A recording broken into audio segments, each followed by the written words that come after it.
నమస్కారం అండి. ఈ రోజు మన ఛానల్లో వీడియో వచ్చేసి ఏంటంటే నేను ఎగ్ దమ్ బిర్యానీ చేయాలనుకుంటున్నానండి. ఇప్పటి వరకు నేను ఎలాంటి బిర్యానీ చేయలేదండి. చేస్తే తిన్నాను కానీ నేనైతే ఎప్పుడు చేయలేదన్నమాట. అయితే ఫస్ట్ టైం నేను ట్రై చేయాలనుకుంటున్నాను. అదే ఎగ్ బిర్యానీతో స్టార్ట్ చేశానన్నమాట. ఈ రోజు సండే స్పెషల్‌గా ఎగ్ దమ్ బిర్యానీ చేసేద్దాం. మరి చేయాలంటే ఏమేం కావాలి? నేను ఇక్కడ 5 ఎగ్స్ తీసుకుంటున్నాను. అలాగే 3 ఆనియన్స్ తీసుకుంటున్నాను అన్నమాట. అవన్నీ నేను రెడీగా పెట్టేశాను. మీరు ఇక్కడికి వచ్చేసారంటే మనం చేసేద్దాము. నేను నా అంతటా నేనేం చేయట్లేదు. ఆ అక్క వాళ్ళని అడిగి చేస్తున్నాను అనమాట. నేను ఫస్ట్ టైం చేస్తున్నాను కాబట్టి ఎలా ఉంది ఏంటి అనేది మీరు చెప్పాలి. ఓకేనా? చూసేద్దాం వచ్చేయండి. ఇప్పుడు నేను ఒక బౌల్ తీసుకున్నానండి. ఆ బౌల్లో ఒక గ్లాస్ తీసుకున్నాను. గ్లాస్తో ఒక గ్లాస్ నేను రైస్ తీసుకుంటున్నానండి. బాస్మతి రైస్ చూశారు కదా, ఒక గ్లాస్ సరిపోతుంది మాకు. మీరు ఎక్కువ క్వాంటిటీలో చేయాలనుకుంటే ఎక్కువ క్వాంటిటీలో చేసుకోవచ్చు. చూడండి, ఈ గ్లాస్ అందులో వేసేసిన తర్వాత దీన్ని శుభ్రంగా కడిగేయాలండి. మనం మామూలు రైస్ కడుగుతున్నట్టుగా కాకుండా కొంచెం స్మూత్గా కడగాలన్నమాట. ఇలా కడిగేసిన తర్వాత కొంచెం వాటర్ పోసేసి పైన క్యాప్ పెట్టేసిన తర్వాత ఒక హాఫ్ అన్ అవర్ పక్కన పెట్టేయాలండి. చూడండి, ఇలా పక్కన పెట్టేసిన తర్వాత ఇప్పుడు నేను ఇక్కడ 5 ఎగ్స్ తీసుకున్నానండి. అంటే మాకు 5 ఎగ్స్ సరిపోతాయి. మీరు ఎంత తినాలనుకుంటే అన్ని ఎగ్స్ తీసుకుంటే సరిపోతుంది. ఇలా ఎగ్స్ అన్నిటిని బాయిల్ చేసుకోవాలి. చేసుకున్న తర్వాత పైన తొక్కంతా తీసేయాలండి. ఇలా తీసేసిన తర్వాత ఇలా ఎగ్స్‌ని ఒక బౌల్‌లో పెట్టేసి ఇలా నేను వీడియోలో చూపిస్తున్న విధంగా ఇలా ఘాట్స్‌గా పెట్టేయండి చాకుతో. అన్ని ఎగ్స్‌కి ఈ విధంగా పెట్టేసిన తర్వాత ఇప్పుడు ఇందులోకి ఒక టేబుల్ స్పూన్ సాల్ట్ యాడ్ చేసేయండి. అలాగే సగం టేబుల్ స్పూన్ పసుపు కూడా యాడ్ చేసేయండి. కొంచెం కారం కూడా యాడ్ చేసేయండి ఫ్రెండ్స్. ఇలా యాడ్ చేసేసిన తర్వాత ఒక పెద్ద స్పూన్ తీసుకొని బాగా కలిపేయాలన్నమాట. నేను వీడియోలో చూపిస్తున్న విధంగా కలిపేయాలి. ఇలా కలిపేసిన తర్వాత పైన క్యాప్ పెట్టేసి పక్కన పెట్టేయండి. ఇప్పుడు ఒక బౌల్ తీసుకుందాం. బౌల్ తీసుకున్న తర్వాత ఇందులోకి వాటర్ యాడ్ చేసేయండి. ఇలా యాడ్ చేసేసిన తర్వాత ఇప్పుడు మసాలా ఐటమ్స్‌లు ఉంటాయి కదండీ! బిర్యానీ ఆకు, చెక్క, లవంగాలు, జాపత్రి వీటన్నిటిని అందులో యాడ్ చేసేయండి. ఇలా యాడ్ చేసిన తర్వాత మనం ముందుగా సాల్ట్ కూడా యాడ్ చేసేయండి రైస్‌కి. ఇలా రైస్‌కి సరిపడా సాల్ట్ యాడ్ చేయండి. నేనైతే ఇక్కడ కల్లుప్పు వాడుతున్నాను. మీరు సాల్ట్ కూడా యాడ్ చేయొచ్చు. ఇలా కొంచెం ఒకసారి కలిపేసిన తర్వాత 5 మినిట్స్‌లో ఇలా ఉడుకుతుంది కదండీ! అప్పుడు మనం ముందుగా రైస్ నానబెట్టేసాం కదండీ కడిగి, ఆ రైస్‌ని ఇందులో యాడ్ చేసేయాలన్నమాట. ఇలా యాడ్ చేసిన తర్వాత ఒక స్పూన్ తీసుకొని స్పూన్‌తో కలిపేయండి. బాగా కలపొద్దండి. అవి చితికిపోతూ ఉంటాయన్నమాట రైస్. అప్పుడు రైస్ అనేది ముద్దలా అయిపోతూ ఉంటుంది. సో, ఒకసారి ఇలా కలిపేసి వదిలేయండి. తర్వాత ఒక చెక్క నిమ్మరసం కూడా యాడ్ చేసేయండి. ఎందుకంటే రైస్ పొరలు పొరలుగా ఉండడానికి ఇది చాలా హెల్ప్ అవుతుందన్నమాట. అందుకని నేను నిమ్మరసం యాడ్ చేస్తున్నాను. మీరు కావాలంటే ఆయిల్ కూడా యాడ్ చేయొచ్చు. అందులోనే కొంచెం కొత్తిమీర అలాగే పుదీనా కూడా యాడ్ చేసేయండి. ఇలా యాడ్ చేసిన తర్వాత పైన క్యాప్ పెట్టేసి ఒక 5 మినిట్స్ వదిలేసామంటే మనకి రైస్ అనేది కుక్ అయిపోతుందన్నమాట. ఒకసారి ఉడికిందా లేదా అనేది మనం చూస్తూ ఉండాలండి. లేదంటే మెత్తగా అయిపోతూ ఉంటుంది కదా! ఇలా ఉడికిన తర్వాత చూసిన తర్వాత మనం ఆ రైస్‌ని నేను వడగట్టేసాను. ఇలాగా అందులో ఇలా అంతా చెత్త ఉంటుంది కదండీ! చెత్త అంటే అదే ఐ మీన్ ఆహ్, కొత్తిమీర, పుదీనా ఇవన్నీ ఉంటాయి కదండీ! అలాగే మసాలా ఐటెమ్స్ వాటన్నిటిని మీరు కావాలంటే తీసేయొచ్చు. నేను కావాలని అలా ఉంచేసాననమాట బావుంటుందని. మీరు వద్దనుకునే వాళ్ళైతే అది వాటర్‌లోనే వంపేయొచ్చండి. ఇలాగా రైస్ పక్కన పెట్టేసిన తర్వాత ఇప్పుడు ఒక కడాయి తీసుకొని కడాయిలో కొంచెం ఆయిల్ యాడ్ చేసేయండి. ఆయిల్ హీట్ అయిపోయిన తర్వాత నేను ఆనియన్స్ కట్ చేసుకొని పెట్టుకున్నాను ముందుగానే. స్లైడ్ లాగా ఇలా కట్ చేసుకున్న తర్వాత బాగా ఫ్రై చేసుకోవాలండి. అదే బిర్యానీలో మనము ఆనియన్స్ ఏస్తాం కదండీ! గోల్డెన్ ఫ్లవర్‌లో ఉంటుంది గదా! ఆ విధంగా ఫ్రై చేసుకోవాలనమాట. ఇలా ఫ్రై చేసుకున్న తర్వాత తీసి ఒక బౌల్‌లో పక్కన పెట్టేయండి.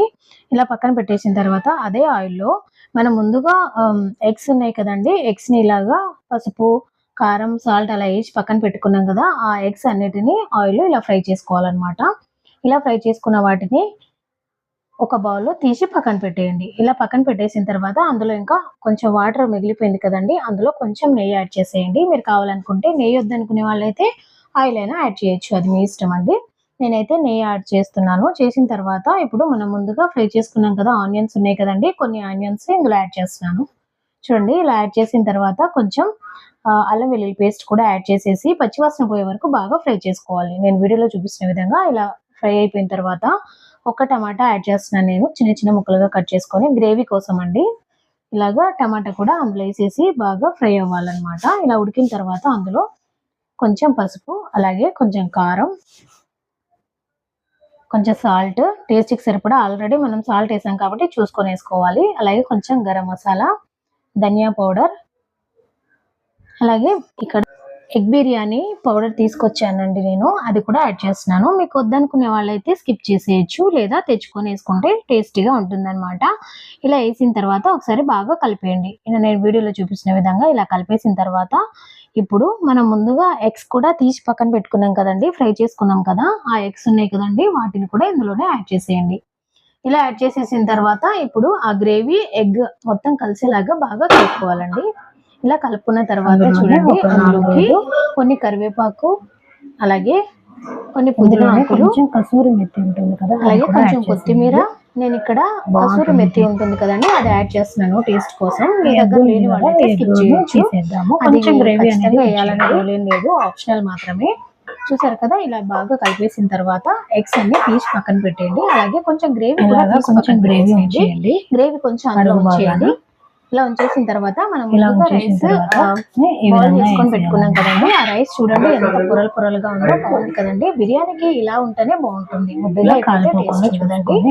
ఇలాగా పొరలు పొరలుగా ఉంది కదా రైస్, ఇలా వేసేయాలన్నమాట. నేను వీడియోలో చూపించిన విధంగా ఇలా రైస్ పైన చల్లేసిన తర్వాత ఎగ్ కూడా తీసి పక్కన పెట్టుకున్నాం కదా, గ్రేవీ ఎగ్స్, వాటిని కూడా అలా వేసేసి నీట్ గా సర్దేసిన తర్వాత పైన మళ్ళీ రైస్ వేసేయండి. ఇలా వేసేసిన తర్వాత ఇప్పుడు నీట్ గా ఇలా స్పూన్తో పెట్టేసాం కదండి, చూడండి పైన ఒక 2 పచ్చిమిర్చి ఉంటుంది కదా, ఇలా చీల్చి ఇలా వేసేయండి. వేసేసిన తర్వాత మనం ముందుగా ఫ్రై చేసి పెట్టుకున్నాం కదండి, ఆనియన్స్ ఉన్నాయి కదా, వాటిని కూడా ఇలా యాడ్ చేసేయండి. చూసారు కదా, మీరు కావాలనుకుంటే కొత్తిమీర పుదీనా కూడా యాడ్ చేసుకోవచ్చు, నేను యాడ్ చేయట్లేదు, సరిపోతుంది కాబట్టి. ఇలా యాడ్ చేసేసిన తర్వాత ఇప్పుడు కలర్ కోసం అని నేను ఇక్కడ ఫుడ్ కలర్ యాడ్ చేస్తున్నాను. కొంచెం పాలల్లో లెమన్ యాడ్ చేసి ఇలా వేసేస్తున్నాను. చూసారు కదా, మీరు వద్దనుకునే వాళ్ళైతే స్కిప్ చేయొచ్చు. ఇప్పుడు టిష్యూ ఉంటుంది కదండి, ఇలా 2 టిష్యూలు తీసుకొని నేను వీడియోలో చూపించిన విధంగా పెట్టేయాలన్నమాట. ఇలా పెట్టేసిన తర్వాత పైన కొంచెం ఇలా నీట్గా సర్దేయాలి. ఇలా సర్దేసిన తర్వాత పైన కొంచెం వాటర్ చల్లేయండి. ఇలా చల్లేస్తే సరిపోతుంది. చూసారు కదా, ఇప్పుడు పైన క్యాప్ పెట్టేసి ఒక 5 మినిట్స్ అలా వదిలేయండి ఫ్రెండ్స్.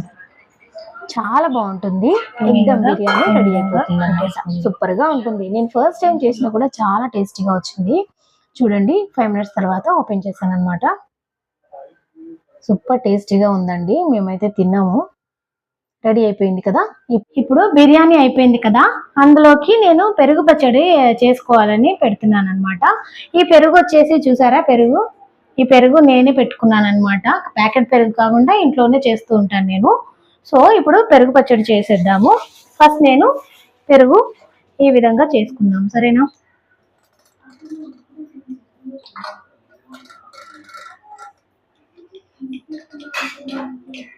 మరి మీరు కూడా పెరుగు ఇంట్లో చేసుకుంటారా, లేదంటే ప్యాకెట్ పెరుగు తెచ్చుకుంటారని నాకు కామెంట్ చేయండి.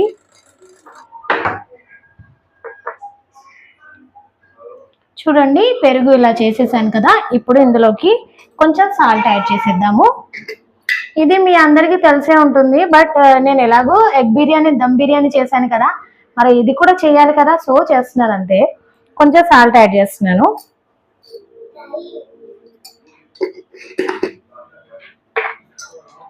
అలాగే కొంచెం పచ్చిమిర్చి, కొంచెం ఆనియన్ ముక్కలు అన్నమాట, చిన్న చిన్నగా కట్ చేసుకున్నాను.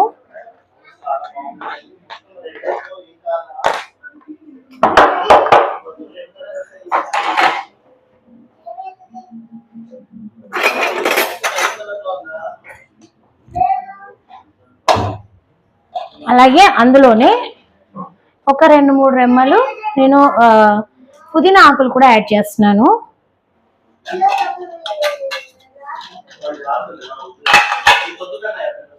అలాగే కొంచెం కొత్తిమీర.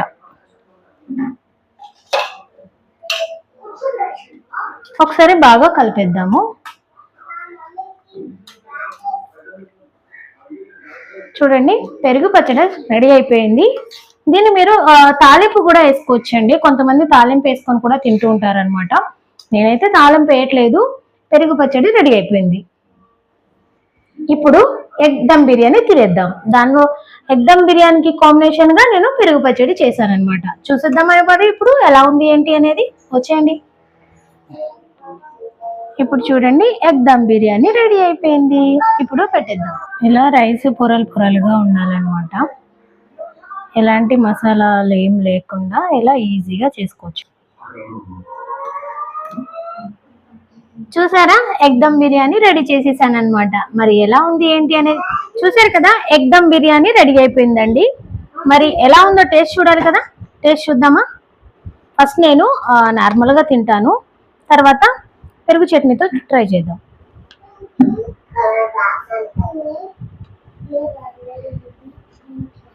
సూపర్ ఉంది. నేను ఇప్పుడు పెరుగు చట్నీ కూడా చేశాను కదా, దాంతో ట్రై చేద్దాము.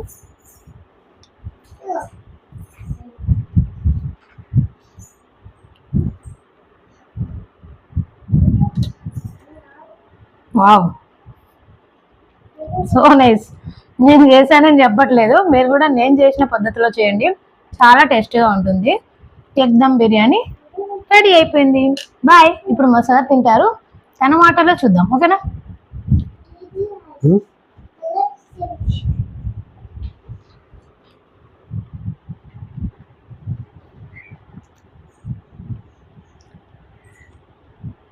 చాలా బాగుందండి ఎగ్ దమ్ బిర్యానీ. మీరు కూడా ట్రై చేయండి. మా మేడం ఫస్ట్ టైం చేశారు, అయినా చాలా టేస్టీగా వచ్చింది. మీరు కూడా సేమ్ ఇలానే ప్రొసీజర్ ఫాలో అవ్వండి. మీరు కూడా టేస్ట్ చేయండి, చాలా బాగుంది.